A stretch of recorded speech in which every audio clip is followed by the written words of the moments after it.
Naruto नदी के किनारे बैठा होता है, बहुत ही ज़्यादा दुखी होता है क्योंकि हर इंसान उसको बुली करता है। एक तो वो पहले से बहुत ज़्यादा कमज़ोर होता है और उसके अंदर 9 टेल्स फॉक्स होता है। तभी अचानक से नारुतो का पैर स्लिप हो जाता है, वो पानी के अंदर गिर जाता है। वो बहुत ही कोशिश करता है उस पानी से बाहर निकलने की, पर वो वहीं के अंदर डूब जाता है। जैसे ही वो पानी के अंदर डूबता है, उसको सारी मेमोरीज आने लगती हैं कि लोग उसको किस तरह से बुली कर रहे थे और किस तरह से लोग उसको गंदी नज़रों से देखते हैं। वो बहुत ही ज़्यादा दुखी होता है कि वो इतनी छोटी सी उम्र में ही मर जाएगा। वो ये सब कह सोचते ही सोचते डूब ही रहा होता है। तभी अचानक से उसको एक बहुत ही तेज़ रोशनी दिखती है। वो जैसे ही अपनी आंखें खोलता है, वो देखता है वो एकदम समुंदर के अंदर होता है। वहाँ पे बहुत ही अजीब सा होता है, वहाँ पे आसपास बहुत सी रोशनी होती है, बहुत ही अजीबोगरीब पेड़ होते हैं जो बहुत ही ज़्यादा ग्लो कर रहे होते हैं। तभी वो ध्यान से देखता है, उसके सामने एक पर्ल होता है। वो जैसे उस पर्ल को देखता है, वो बहुत ही ज़्यादा चमक रहा होता है। वो लग रहा होता है कि वो पर्ल नारुतो एकदम अपने पास अट्रैक्ट कर रहा होता है। नारुतो भी उसको ध्यान नहीं से देख रहा होता है। उसको कुछ समझ में नहीं आ रहा होता है कि उस टाइम कहाँ पे उस टाइम पानी के अंदर सांस कैसे ले पा रहा होता है। तभी अचानक से हम लोग देखते हैं वो पर्ल आता है और नारुतो के दिमाग के अंदर घुस जाता है। नारुतो इस चीज़ से बहुत ही ज़्यादा डर जाता है। तभी अचानक से हम लोग देखते हैं कि नारुतो एकदम अनकॉन्शियस हो जाता है। वो पानी के अंदर ही होता है, उसके साथ कुछ ना कुछ होने लगता है, उसकी आंखें चमकने लगती है। थोड़ी देर बाद हम लोग देखते हैं एक बहुत बड़ा सा धमाका होता है और हम लोग देखते हैं कि नारुतो वापस से किनारे पे होता है। नारुतो जैसे ही अपनी आंखें खोलता है, वो काफ़ी ज़्यादा शॉक होता है क्योंकि उसको समझ में नहीं आ रहा होता है जो भी अभी उसके साथ हुआ वो एक सपना था या फिर वो सब एकदम सच था। नारुतो को लग रहा होता है वो सब एक सपना होता है क्योंकि वो इस टाइम किनारे पे होता। अगर वो पानी के अंदर होता तब तक वो डूब के मारा जा चुका होता। वो ये सब सोचते ही सोचते अपने घर की तरफ वापस निकल रहा होता है। तभी अचानक से उसके ऊपर कुछ शिनोबी अटैक कर देते हैं। वहाँ वो देखते हो काफ़ी सारे शिनोबी आए होते हैं, वो सब नारुतो को किडनैप करने आए होते हैं क्योंकि उसके अंदर 9 टेल फॉक्स होता है। नारुतो उन शिनोबी को देख के काफ़ी ज़्यादा डर जाता है। वो अपने शैडो क्लोन बना के वहाँ से भागने की कोशिश करता है, पर वो शिनोबी काफ़ी ज़्यादा ही पावरफुल होते हैं। वो सब बहुत सारे नारुतो को खेल लेते हैं। नारुतो उनसे लड़ने की कोशिश करता है और काफ़ी सारे शिनोबी को टक्कर भी दे रहा होता है, पर शिनोबी की तादाद कुछ ज़्यादा ही होती है। वो एकदम नारुतो को काफ़ी ज़्यादा बुरी तरीके से मार रहे होते हैं।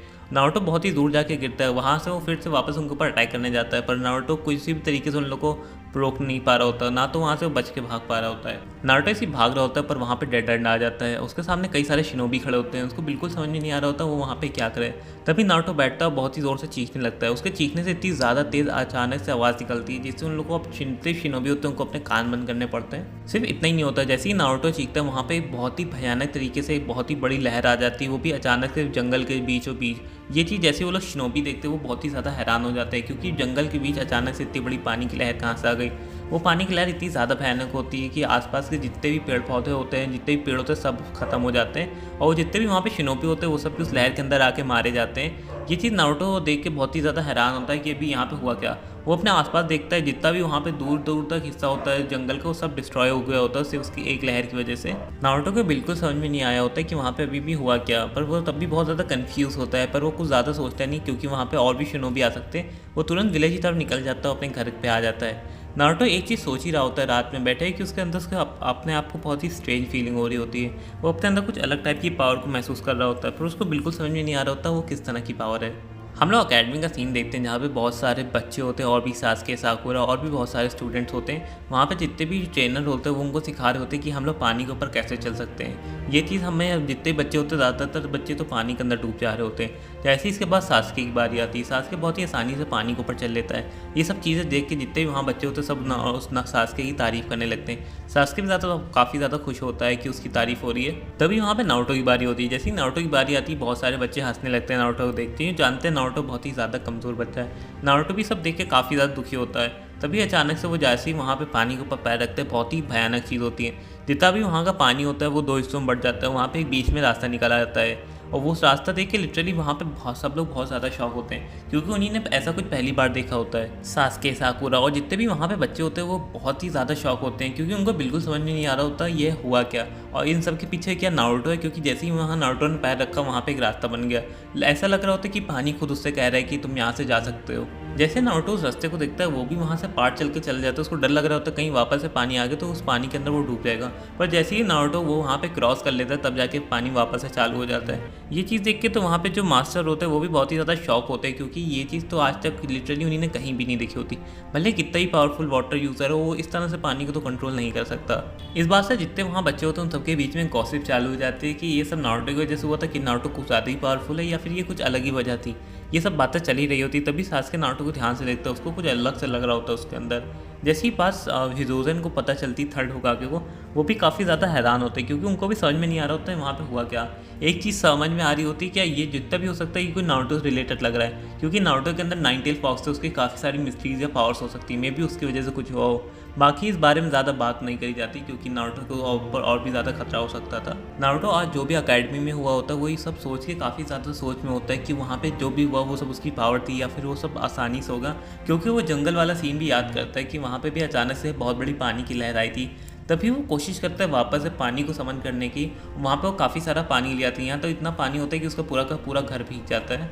तभी नारुतो हम जाता है कि उसके अंदर पावर है जिससे वो वाटर को कंट्रोल कर सकता है। पहले वो लगता है कि वो वाटर स्टाइल यूज़र है, पर वो समझ जाता है वाटर स्टाइल यूज़र के लिए आपको पहले बहुत सारे हैंड साइन बनाने पड़ते हैं। पर नारुतो बिना किसी हैंड साइन के वाटर को बहुत ही ज़्यादा ईजिली यूज़ कर पा रहा होता है। यहाँ तक जो उसका वाटर के ऊपर कंट्रोल होता है वो बहुत ही ज़्यादा होता है, यहाँ तक वो मॉलिक्यूलर लेवल पे भी वाटर को कंट्रोल कर सकता है। नारुतो इस चीज़ से बहुत ही ज़्यादा खुश हो जाता है, उसको लगता है उसके पास एक बहुत ही नई पावर आ गई है जिससे वो बहुत ज़्यादा ट्रेनिंग करता है अपने वाटर को कंट्रोल करने की, और वो काफ़ी नई टेक्निक भी सीख लेता है जिससे वो अपने वाटर के जरिए अटैक कर सकता है या खुद को डिफेंड कर सकता है। ऐसे ही नारुतो जितने भी टेस्ट होते हैं एकेडमी के अंदर उसको बहुत ही ज़्यादा ईजिली पास कर लेते हैं और उसके जो ग्रेड होते हैं वो भी काफ़ी ज़्यादा इंक्रीज़ कर जाते हैं, क्योंकि वाटर स्टाइल जिससे की वजह से वो बहुत ही आसानी से जितनी भी चीज़ें हो सकती हैं वो सब कर लेता है। यहाँ तक सास्की बहुत ज़्यादा शॉक हो जाता है नारुतो की इतनी सडन ग्रोथ को देखते हुए, पर ये एक बात पूरे विलेज के अंदर फैल जाती है क्योंकि आज तक जितने भी वाटर स्टाइल यूज़र होते हैं उनको हैंड साइन की ज़रूरत होती है वाटर स्टाइल को यूज़ करने के लिए। पर नारुतो की एबिलिटीज़ कुछ ज़्यादा स्ट्रेंज होती है क्योंकि बिना किसी वाटर स्टाइल के वो वाटर को बहुत ही अच्छे से कंट्रोल कर सकता है। वो इतने ज़्यादा अच्छे से कंट्रोल कर सकता है कि वो मॉलिक्यूलर लेवल पे वाटर को फ्रीज भी कर सकता है। ऐसे कुछ दिन निकल जाते हैं तभी नारुतो को सामने ककाशी होता है जो उनका बेल्ट टेस्ट लेने वाला होता है, और वही पिछली बार की तरीके सेम जाता है, सेम रूल्स होते हैं। पर इस बार एक चीज़ अलग होती है कि नारुतो अपने ककाशी को बहुत ज़्यादा टक्कर दे रहा होता है। वो अपने वाटर अटैक की मदद से अपने ककाशी को बहुत ही ज़्यादा मुश्किल में डाल रहा होता है, पर अपना ककाशी काफ़ी ज़्यादा ट्रेंड होता है और बहुत ही ज़्यादा एक्सपीरियंस होता है। भले ही नारुतो कितना भी ज़्यादा ट्रेंड हो या उसके पास कैसी भी पावर हो, वो बहुत ही आसानी से नारुतो को चकमा दे रहा होता है। किसी भी तरीके से सास्के, साकुरा या नारुतो मिलकर उसके पास बेल नहीं ले पा रहे होते। ये चीज़ देख के सास्के थोड़ा जेलस होता है कि नारुतो उसको बहुत ही ज़्यादा टक्कर दे रहा होता है ककाशी सेंसे को। तभी नारुतो ये ऑफर रखता है साकुरा और सास्के के सामने कि अगर उनको इस बेल्ट टेस्ट को जीतना है तो उसके पास एक प्लान है, पर उसका उन लोग को साथ चाहिए था। सास्के तो इस चीज़ के लिए रेडी नहीं होता, पर साकुरा उसको मना लेती है क्योंकि अगर उनको बेल्ट टेस्ट को पास करना है तो हम लोग को साथ में काम करना ही पड़ेगा। तभी हम लोग देखते हैं कि सास्के और साकुरा दोनों तरफ से अटैक करते हैं जिससे अपना जो काकाशी सेंसे होता है वो बच जाता है। पर तभी हम लोग देखते हैं कि अपना नारुतो जो होता है वो उसके पैरों को एकदम बर्फ़ के अंदर जमा देता है। इस चीज़ से वो लोग काफ़ी ज़्यादा हैरान होते हैं। ककाशी तो बहुत ही ज़्यादा शौक होता है। इस बात का फ़ायदा देख के सास्के उसके पास से बेल ले लेता है, और जैसे ही बेल वो लोग ले लेते हैं वो बहुत ही ज़्यादा खुश होते हैं, और वो इतने ज़्यादा खुश हो जाते हैं कि वो लोग साथ में गले मिल जाते हैं तीनों लोग। सास्के इस चीज़ से काफ़ी ज़्यादा एम्बैरस हो जाता है जैसे वो रियलाइज़ करता है उसने अभी इन लोग को गले लगाया है। दूसरी तरफ ककाशी भी इन लोग की टीम वर्क देख के काफ़ी ज़्यादा खुश होता है और उन लोग को पास कर देता है। दूसरी तरफ वो मेंशन भी करता है कि नारुतो का पोटेंशियल बहुत ही ज़्यादा होता है। वो भी समझ में नहीं आ रहा होता कि नारुतो कैसे अपने वाटर स्टाइल जुत्सु को बिना किसी हैंड साइन से परफॉर्म करता है। ऐसे ही दिन निकलते जाता है, अपना ककाशी टीम 7 को ट्रेन करता है, और वो देखता है कि जो नारुतो की ग्रोथ होती है वो दोनों से बहुत ज़्यादा होती है। वो नारुतो को देखता है कि नारुतो बहुत सारे अपने नए अलग अलग तरह के जुत्सु बनाता है जो ककाशी ने उसको बिल्कुल सिखाए नहीं होते। नारुतो को देख के ये समझ जाता है कि नारुतो एक ऐसा इंसान है जो खुद से अपनी पूरी ट्रेनिंग कर सकता है, उसको किसी भी तरीके की गाइडेंस की ज़रूरत नहीं है। ऐसे कुछ दिन बाद उनको पहला मिशन मिल जाता है। उनका पहला मिशन वही होता है जिनका सामना उनका ज़ाबुज़ा से होता है, और जैसे ही ज़ाबुज़ा सामना होता है वैसे ही ककाशी उसके ऊपर अटैक कर देता है। जैसे ही ककाशी उसके ऊपर अटैक करता है ज़ाबुज़ा उसको बहुत ही अच्छी टक्कर दे रहा होता है, यहाँ तक वो धोखे से ककाशी को इंजर्ड भी कर देता है। ककाशी काफ़ी ज़्यादा ब्लीड कर रहा होता है और किनारे आ जाता है। तभी वहाँ पे सास्के और साकुरा को भी काफ़ी ज़्यादा इंजर्ड कर देते हैं। वहाँ पे सिर्फ नारुतो बचा होता है। वो समझ जाता है कि नारुतो के अंदर 9 टेल फॉक्स है, और उसने नारुतो को पकड़ लिया तो उसको बहुत ही अच्छी कीमत मिलेगी अगर वो किसी को भी नारुतो को बेच दे। ककाशी से चीखते नारुतो तुमको यहाँ से भागना होगा वरना ज़ाबुज़ा तुमको किडनैप कर लेगा और तुम्हारे साथ कुछ भी वो बुरा कर सकता है। पर वो जानता है नारुतो कि अगर वो वहाँ से भाग गया तो ककाशी से और जो उसके बाकी टीममेट है वो बहुत ही गंदी तरीके से इंजर्ड हो सकते हैं या फिर मारे भी जा सकते हैं। ज़ाबुज़ा बहुत ही ज़्यादा ईविल स्माइल कर रहा होता है नारुतो को देखते हुए, वो बहुत ही गंदा उसके ऊपर वाटर स्टाइल अटैक करता है। पर हम लोग जानते हैं कि नारुतो के ऊपर किसी भी तरह के वाटर का अटैक का कोई भी असर नहीं होता। नारुतो के ऊपर जैसे ही वो अटैक लगता है वो बिल्कुल उसके ऊपर बेअसर हो जाता है, क्योंकि वो भी ये चीज़ देख के बहुत ही ज़्यादा हैरान होता है ज़ाबुज़ा। यहाँ तक नारुतो को पता नहीं होता है कि उसके ऊपर किसी भी तरीके का वाटर अटैक काम नहीं करेगा। दूसरी तरफ जब ककाशी ये चीज़ देखता है वो भी काफ़ी ज़्यादा शॉक होता है। यहाँ तक नारुतो से वाटर कंट्रोल नहीं कर सकता, वो पूरी तरह से वाटर अटैक से इम्यून है। पर भले ही ज़ाबुज़ा के अटैक उसके ऊपर काम ना कर रहे हो वाटर स्टाइल वाले, पर वो बहुत ही खतरनाक तलवारबाज है और नारुतो से बहुत ही ज़्यादा एक्सपीरियंस है। नारुतो अपने वाटर स्टाइल से उसके ऊपर अटैक तो करता होता है पर वो बहुत ही आसानी उससे बच जा रहा होता है। उसकी स्पीड बहुत ही ज़्यादा होती है। वो कई बार नारुतो को इंजर्ड भी कर देता है गंदी तरीके से अपनी तलवार से। वो इतना ज़्यादा इंजर्ड हो जाता है उसके शरीर से खून निकल रहा होता है अलग अलग जगह से। वो नारुतो के ऊपर लगभग एक आखिरी हमला करने जा ही रहा होता है, नारुतो अपने आसपास देखता है कि सास्के इंजर्ड होता है, काकाशी सेंसे इंजर्ड होते हैं, साकुरा वहीं पे खड़ी रो रही होती है। उसको बिल्कुल समझ में नहीं आ रहा तो वो यहाँ पे क्या करे। तभी नारुतो अपना एकदम आउट ऑफ कंट्रोल हो जाता है, उसकी आंखें एकदम ब्लू हो जाती हैं। तभी वो बहुत ही ज़ोर से चीखता है, वो इतनी ज़ोर से चीखता है कि आसपास पूरा पूरा जितना भी हिस्सा होता है वहाँ का ग्राउंड वो सब बर्फ़ के अंदर जम जाता है, और ज़ाबुज़ा उसके सामने जो अटैक करने जाता है वो भी पूरा बर्फ़ के अंदर बन जाता है। जैसे ये चीज़ काकाशी और सास्के जितने भी वहाँ लोग होते हैं देखते हैं वो बहुत ही ज़्यादा शॉक होते हैं, क्योंकि उसने सिर्फ ज़ाबुज़ा को नहीं, आसपास की जितनी भी चीज़ें होती हैं उन सबको बर्फ़ के अंदर बदल दिया होता है। काकाशी जानता था कि ये नारुतो अपने वाटर को बहुत ही मॉलिक्यूलर लेवल के ऊपर यूज़ कर सकता है, जिससे वो काफ़ी ज़्यादा बर्फ़ को फ्रीज़ भी कर सकता है, पर वो ज़्यादा बड़े लेवल पर फ्रीज़ नहीं कर पा रहा होता था वाटर को। पर इस टाइम उसने लिटरली इतनी ज़्यादा ज़ोर से चीखा होता है कि उसने पूरे आसपास जितना भी मॉइस्चर होता है उस सबको फ्रीज़ कर दिया होता है। तभी काकाशी देखता है कि वहाँ पे ज़ाबुज़ा फ्रीज़ होता है, तभी वो तुरंत ज़ाबुज़ा को मार देता है, और नारुतो अपना एकदम अनकॉन्शियस पड़ा होता है, और वो नारुतो को लेकर और जितने भी टीममेट्स होते हैं उनको लेके विलेज के अंदर आ जाता है। हम लोग थोड़े समय बाद का सीन देखते हैं जहाँ पे जो अपना हिरोज़न होता है काकाशी के सामने होता है, काकाशी को सब कुछ बताते हैं वहाँ पे क्या क्या हुआ। ये चीज़ सुन के अपना हिरोज़न बहुत ही ज़्यादा शॉक होता है, क्योंकि वो जानता था कि नारुतो के पास स्टाइल का जुत्सु वाटर स्टाइल का जो बहुत ही अच्छे से यूज़ कर सकता है, पर वो ये नहीं जानता था कि नारुतो को जुत्सु को ज़्यादा ही पावरफुल है।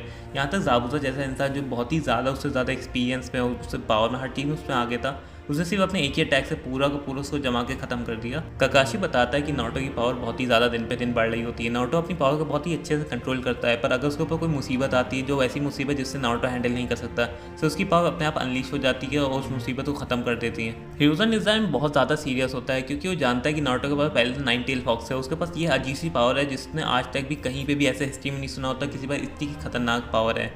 तभी हिरोज़न उससे कहता है कि तुम्हारे साथ जो भी हुआ, ये जितनी भी डिटेल थी तुम बाहर किसी को भी नहीं बताओगे, क्योंकि अगर बाहर किसी को पता चलेगा तो नारुतो के ऊपर बहुत ही ज़्यादा खतरा आ जाए। दूसरी तरफ नारुतो बेड पे लेटा होता है, वो सब वही सोच रहा होता है जो आज हुआ होता है दिन में। ये सोचते सोचते वो वहीं पे सो जाता है, पर सडनली वो अपने सपने में देखता है बहुत ही बड़ा बहुत ही विशाल ड्रैगन जो पानी के अंदर होता है, वो भी एकदम ब्लू कलर का होता है। वो नारुतो की तरफ देख रहा होता है, नारुतो भी उसको देख रहा होता है। नारुतो को बिल्कुल समझ नहीं आता वो ड्रैगन क्या पे, वो ड्रैगन उससे कुछ कहने की कोशिश कर रहा होता है, पर नारुतो को बिल्कुल समझ में नहीं आता। ओके गाइस, आज की वीडियो यहीं था। अगर तुमको वीडियो अच्छी लगी हो तो चैनल को सब्सक्राइब करो, वीडियो को लाइक करो, और वीडियो को हाइप करना बिल्कुल मत भूलना। और अगर तुमको इसका पार्ट 2 चाहिए तो प्लीज़ कमेंट करो। और भाई जो हिनाता वाला पार्ट 2 है मैं बहुत ही जल्दी लाऊंगा, जैसे मैंने कहा था मैं 3000 सब्सक्राइबर होंगे मैं तभी लाऊंगा, तो तुम लोग जल्दी जल्दी सब्सक्राइब कर दो। जैसे मैं 3000 सब्सक्राइबर होंगे मैं तुरंत नेक्स्ट पार्ट ले आऊँगा। Okay, see you, bye bye.